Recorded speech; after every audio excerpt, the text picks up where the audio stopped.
आखाती देशात युद्ध सुरू आहे। त्याच पार्श्वभूमीवर आता पेट्रोलच्या दरात वाढ झाली आहे। त्याचबरोबर डॉलरचा दर वाढला असून रुपया थेट 94च्या जवळ पोहोचलाय।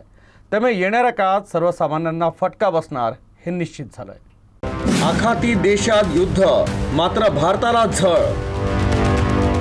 सर्वसामान्यांच्या खिशाला पुन्हा फटका। HPCL, BPCL आणि IOCLचा धडक निर्णय। पेट्रोलचे दर सर्वसामान्यांना रडवणार का?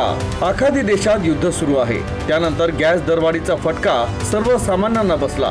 मात्र आता त्यात पुन्हा भर पडली आहे। मात्र याचा फटका आता थेट तुमच्या आमच्या खिशाला बसणार आहे। पेट्रोलच्या किमतीत 2 ते 2.5 रुपयांची वाढ झाली आहे। प्रीमियम पेट्रोल आता ठरलेल्या दरांपेक्षा 2 ते 2.5 रुपयांनी महाग मिळणार आहे। तर औद्योगिक वापरासाठीच्या डिझेलच्या दरात 22 रुपयांची वाढ झाली आहे। आधीच गॅसच्या रांगेत लागून थकलेल्या नागरिकांना आता पेट्रोल दरवाढीची झळ बसणार आहे।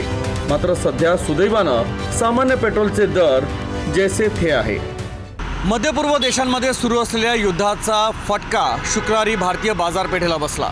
देशातील प्रमुख पेट्रोल कंपन्यांनी प्रीमियम श्रेणीतील पेट्रोलमध्ये तब्बल 2.5 रुपयांनी आणि इंडस्ट्रियल डिझेलमध्ये तब्बल 22 रुपयांनी वाढ केली। त्यामुळे सर्वसामान्यांच्या मनात धास्ती निर्माण झाली आहे की सामान्य जे श्रेणीतील पेट्रोल आहे त्यात दर वाढ होईल का?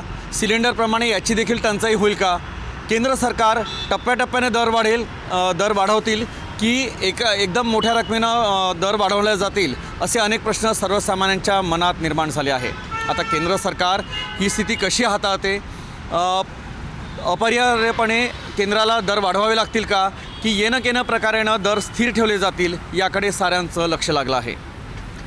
आता येणाऱ्या दिवसात कोणत्या समस्यांना सर्वसामान्य नागरिकाला तोंड द्यावं लागतं याकडे साऱ्यांचं लक्ष लागलं आहे।